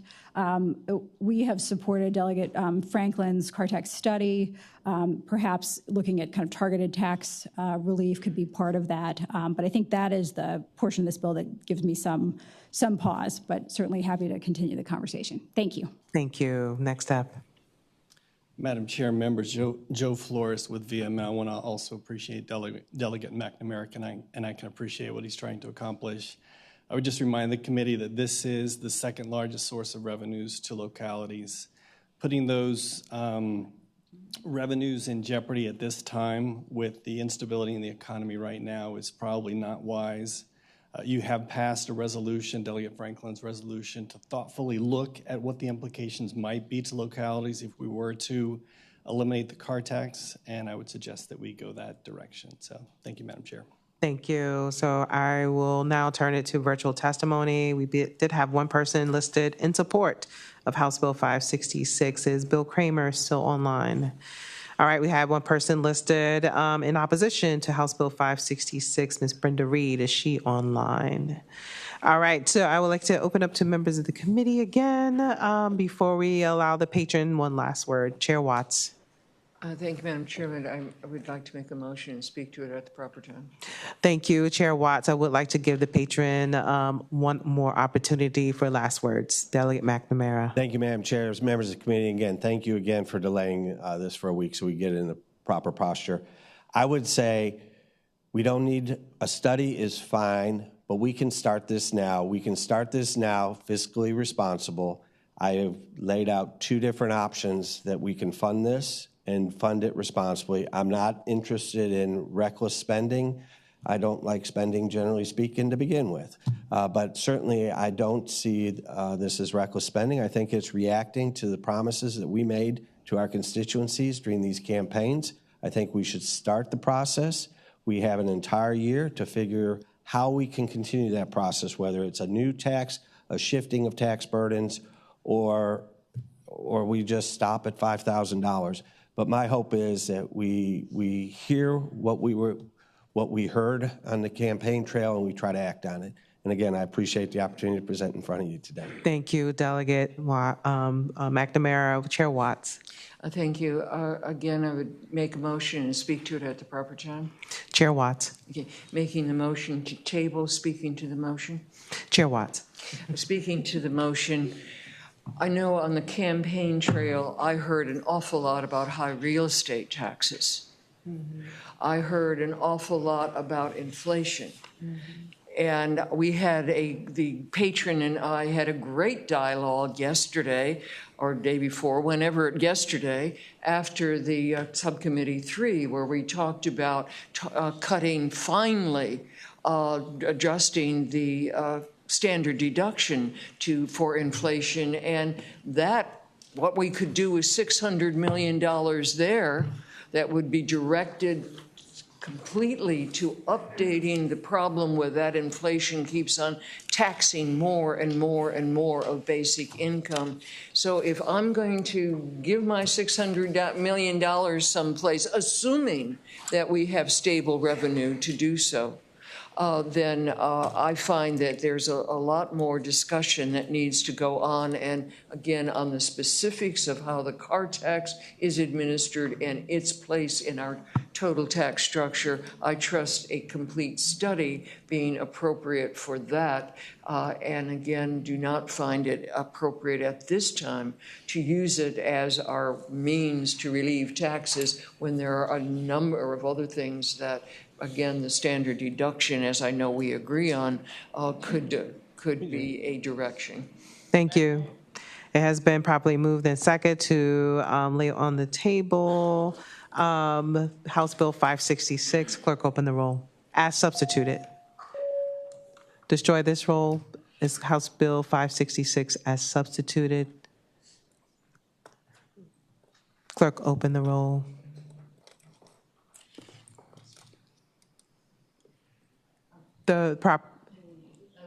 Chair Watts. Thank you, Madam Chairman.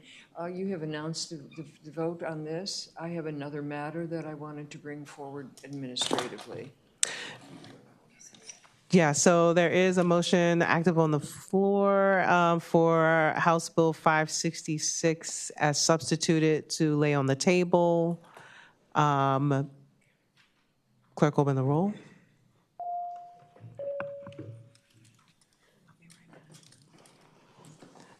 All right, clerk, close the roll. House Bill 566 is laid on the table by a vote to 7-2. Thank you to the patron. Thank you. Chair Watts. Thank you, Madam Chair. Having voted on the prevailing side by which we reported HB 919, I would move that we reconsider the vote, if I can speak to that motion. All right, so there is a motion to reconsider the vote on House Bill 919 as substituted and amended. And Chair Watts, speak to the motion. Thank you, Madam Chairman. As some this morning may have heard me pontificate, I have always operated on the same operation that we have on the floor, that there's a gray sheet, that if you've made a mistake in your voting, that you get to correct that vote. I thought that also applied to committees. Apparently, at least at this moment in time, this committee is not operating on that basis to just be able to correct a vote. Therefore, out of a courtesy to a member, I am therefore making the motion to reconsider allowing that member to correct his vote in a subsequent. There's a motion. Is there a second? It has been moved and properly second to reconsider the vote on House Bill 919 substituted as amended. Clerk, open the roll.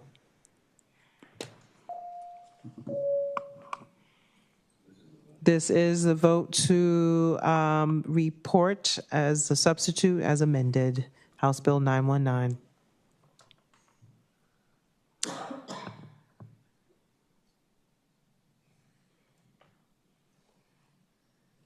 All right, so House Bill 919 reports as a vote to 5-3. Clerk, close the roll. Thank you, Chair Watts. So we have 2 more things on our docket in this robust conversation. Delegate Tran, we have House Bill 1008. You have the floor, and I believe you have a substitute. Have a substitute, Madam Chair. Motion Move the substitute. Second. has been moved and properly second to move the substitute. All in favor, say aye. Aye. All opposed? We have the substitute of House Bill 1008 before us. Great. If I can explain the substitute and what the bill does. Chair Tran. Thank you so much, Madam Chair. The substitute moves the bill from the retail sales and use tax code section to the proper code section, which is a motor vehicle sales and use tax section. And it also has technical clarifications so that the tax exemption we are discussing in the bill applies to those who have purchased an electric vehicle while they were not, within the last 12 months, while they were not a resident of Virginia. This issue came to my attention when one of my new constituents told me that he had purchased an electric vehicle while he was a resident of the District of Columbia, and then he moved to Virginia within that year, and they were required to pay nearly $2,000 in Virginia motor vehicle sales and use tax because there was not a tax applied when he bought his car in D.C. I just think it's inherently unfair to make somebody pay essentially a retroactive sales tax on a purchase they made when they were not a resident of Virginia and therefore not subject to the laws of Virginia. So this bill does not affect Virginia residents who travel across state lines and purchase electric vehicles or make their purchases in state. Virginia residents have to abide by the Virginia laws around motor vehicle sales and use tax. So this is a very narrow exemption to capture those folks who made this purchase, moved to our great Commonwealth, and are now trying to build their lives here. I welcome your questions. Thank you to Delegate Tran for House Bill 1008 as substituted. I would like to open up to members of the subcommittee. Please press your request to speak button to get in the queue if you have questions or comments. I would like to open up to the room for any person or any of persons who are in support of House Bill 1008. Please come forward. Is there anyone in the room who is in opposition to House Bill 1008? Please come forward. I do only have one person on virtual testimony who is opposed, but first I would like to see if anyone is online who is in support of House Bill 1008. For House Bill 1008, if anybody is on virtual testimony is against, I do have listed Ms. Brenda Reed. Is she still online? There is no one online. We'd like to bring it back to the members of the committee for any comments or questions. Please get in the queue. Delegate Garrett. Thank you, Madam Chair. And by the way, if your answer is get your own bill, that's a fair answer. This applies to electric vehicles, but not to gas-powered vehicles? So, I mean, it doesn't apply to all the other vehicles because I was trying to find myself a narrow pathway to get through committee. But the same issue applies for any vehicle that you buy. So, yeah. Madam Chair. Delegate Garrett. Yeah, so I rolled over to my colleague and said, I think this is a good bill. Madam Chair, speaking of the bill, or is this not the Delegate Garrett. Thank you. I've got like people calling me saying, man, why are y'all doing this to me? And my commissioners of the revenue in various counties do it different ways so I can like help them in some places and not others. I think it's a good bill. I think that, and again, what I said, like get your own bill might be a fair answer. There's probably a little bit more work left to be done here if we want to treat people fairly. So I thank the patron and at the appropriate time would make a motion. Thank you, Delegate Garrett. We have Delegate Cole. Yes, Madam Chair, I have a Delegate speaker Cole. to the bill. I would agree that this is a great bill. I actually have had two constituents speak to me in regards to the same, where they have moved into the district and had been tagged with additional tax from having paid taxes in another state. So I appreciate the patron bringing this bill, and yes. Thank you so much. I would also like to thank the patron for bringing this bill of the issue of double taxation. And I believe Delegate Garrett has a motion. Well, I will, Madam Chair. One final comment. Delegate Garrett. I don't want to kill a good bill because I wish it was better. And so, Madam Chair, there might be a very similar bill next year that either myself or somebody else on this committee carries. And I hope that you guys will remember this moment is all. But thank you. Thank you. Committee Madam Chair, operates I would make by a motion motion. to recommend a report. To recommend House Bill 1008 as substituted. To report, clerk, open the roll.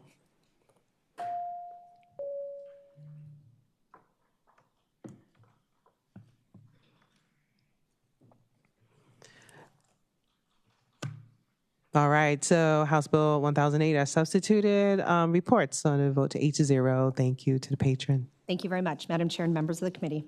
Thank you so much. And last but not least, we still have two more.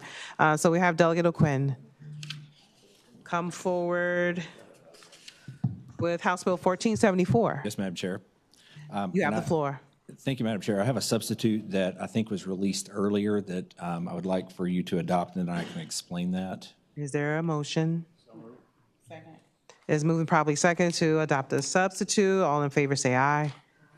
Nays have the same option. We have the substitute before us. Thank you, Madam Chair. So the substitute is a very clean and simple bill. It adds one line on line 28, which says subdivisions 1 and 2 shall not apply to any aircraft purchased for resale by a dealer.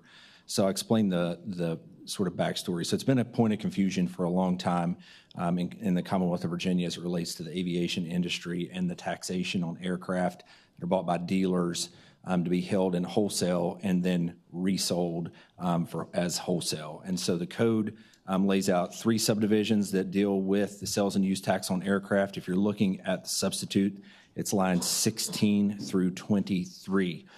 This substitute, as I said, with the line 28, exempts dealers who purchase an aircraft for the express purpose of resale from sections 1 and 2 of those 3 items. And so, Madam Chair, I would say that there's no other industry in Virginia that has a tax on essentially their wholesale inventory.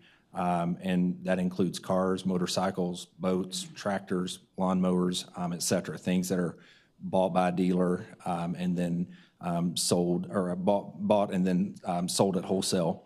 So this does not eliminate any existing aircraft tax in Virginia. It only ensures that the exemption occurs when the aircraft is purchased for resale, and frankly puts aviation in line with all the other dealers in the Commonwealth of Virginia. So that's the bill, Madam Chair.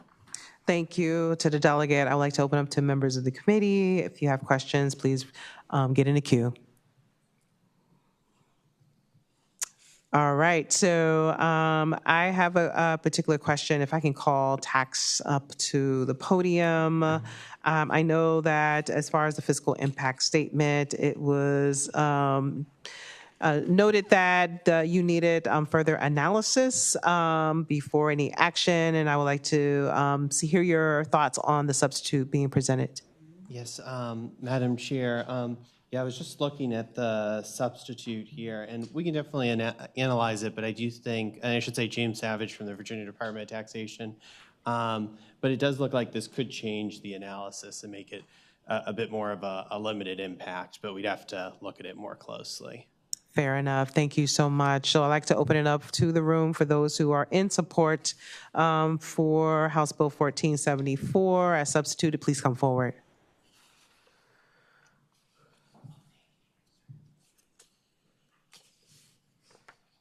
Madam Chair, members of the committee, Eric Fly with Central Virginia Aviation.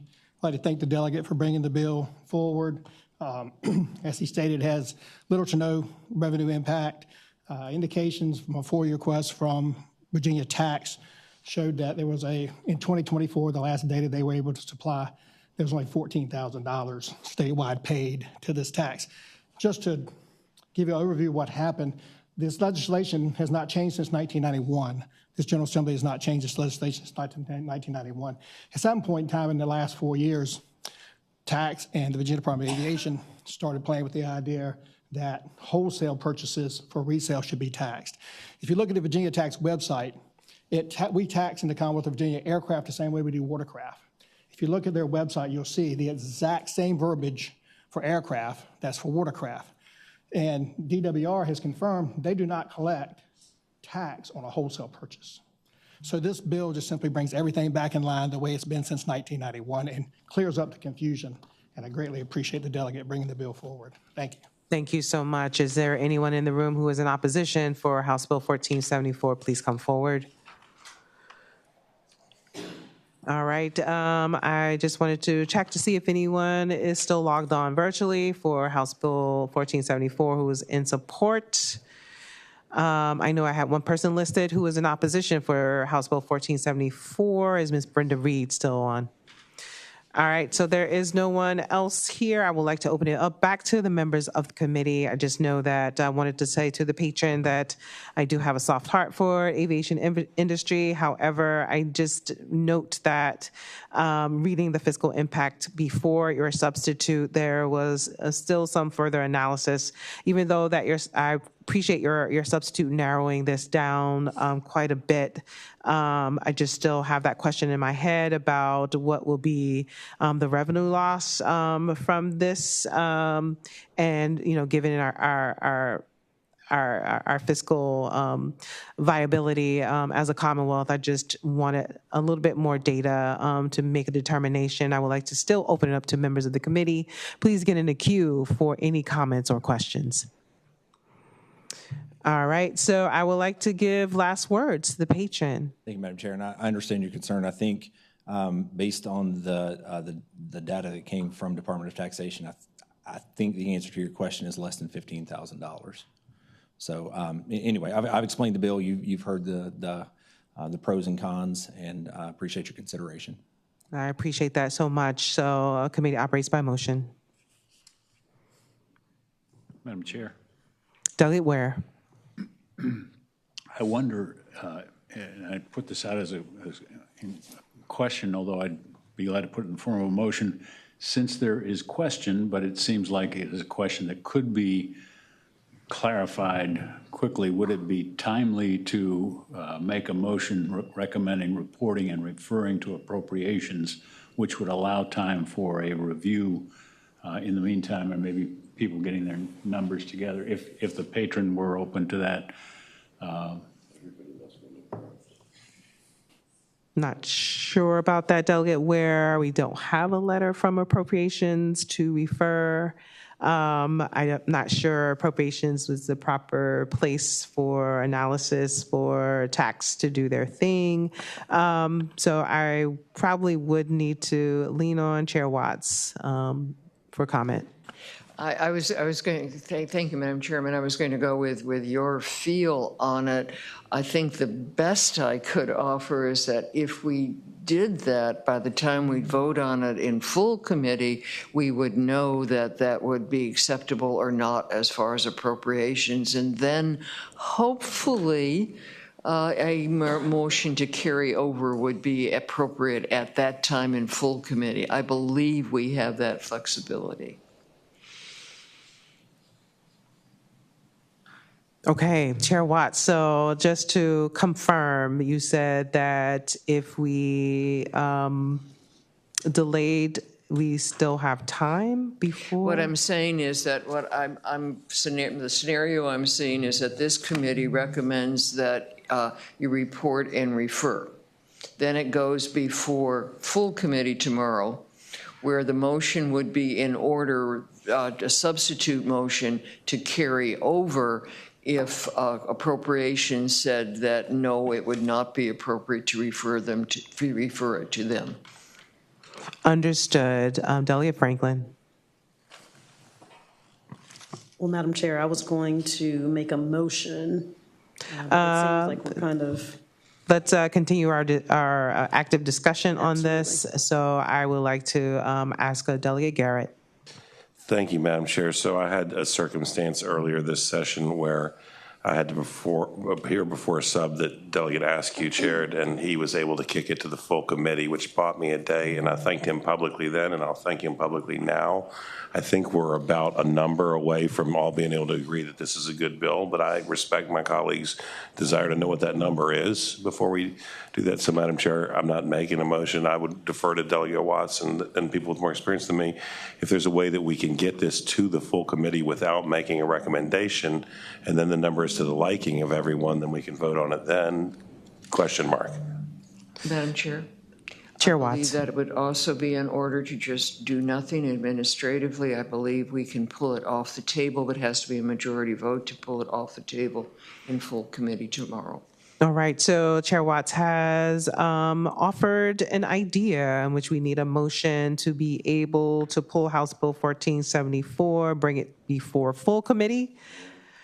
It has been properly moved and second to refer House Bill 1474 to full committee. All in favor say aye.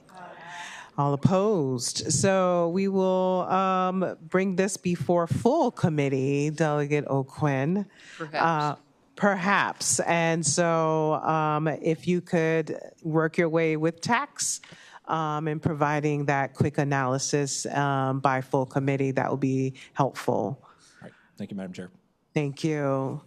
All right, so last but not least, we have on our docket is Chair Watts. Thank you, Madam Chairman. I have a substitute for House Bill 954. So it has been moved and properly second to move the substitute for House Bill 954. All in favor say aye. All opposed? Thank we you, have Madam the Chairman. substitute If I may before us. Stay here and speaking to Chair the Watts. substitute for anyone who wants to follow online. It is posted. But essentially, if you recall the discussion, this bill came before us because the local commissioners of revenue, et cetera, were saying we need to have the authority for flexibility on rounding procedures if we're doing with the penny no longer being minted since May. The bill then has grown so that it is a bill that speaks to a number of situations, and I will walk quickly through it. It is now has code section in 6.2, which deals with currency, where we're defining that the dollar is our currency, and what follows below that then is the rounding procedure, and it says that anyone selling goods, anyone in a cash transaction, only in cash transaction, or entering into any transaction like cashing a check, or paying cash wages may round, and if you round, if it's 1 and 2, you can round down, 1, 2, 6, 7, round down, 3, 4, 8, 9, you round up.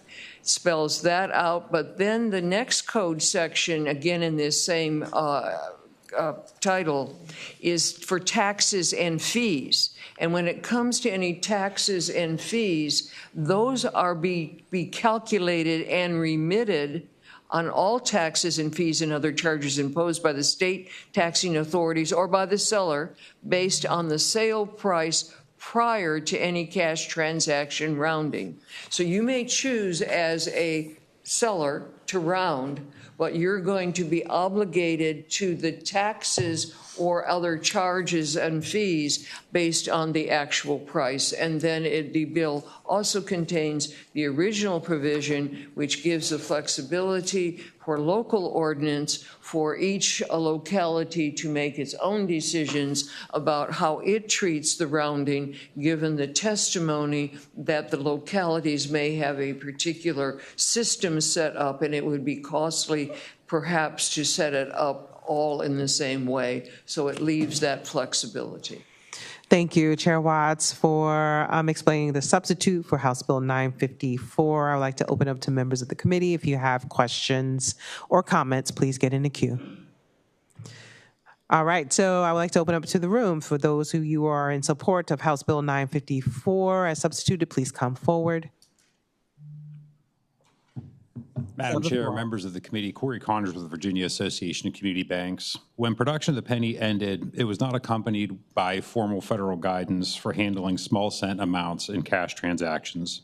This substitute provides clarity and uniformity, mirroring active legislation in 13 other states, as well as treatment of the 1 cent piece in both Canada and the European Union when production was discontinued there. It establishes a symmetric rounding rule for cash transactions only, ensures taxes and fees are calculated and remitted before rounding, and protects entities acting in compliance. As community bankers, certainty matters to our customers at the teller window every day. A consistent statewide rule ensures consumers are treated the same, whether they are paying a merchant, a locality, or conducting business in their local community bank branch. We thank the Uber Chair for her leadership and support the bill. Thank you. Good evening again, Madam Chair, members of the subcommittee. Katie Boyle with the Virginia Association of Counties. Just really want to thank Chair Watts for addressing this issue, which sort of popped up sort of unexpectedly, and providing localities the ability flexibly to set clear guidance for how these transactions are supposed to be handled. Thank you so much. Thank you. Good evening, Madam Chair, members of the committee. Matt Bruning with Virginia Bankers Association. We echo the comments of the previous speakers. This bill just makes good sense. Thank you. Is there anyone in the room in opposition for House Bill 954 as substituted? Please come forward. I know that we have someone online who is in support of House Bill 954. I have Mr. Alan Albert. You have the floor. Thank you, Madam Chair. Alan Albert on behalf of the Treasurers Association. This originated as our request. It's gotten better. It's a good bill, and we need it because many taxpayers pay in cash right now. So, and there literally are no pennies to make change. Thank you. Thank you so much. Is there anyone online left for House Bill 954 who's in opposition? Seeing no one else, I will bring it back to the members of the committee for any comments. So now we have before us House Bill 954 as substituted. A committee operates on motion. It has been moved and seconded to report House Bill 954 as substituted. Clerk, open the roll.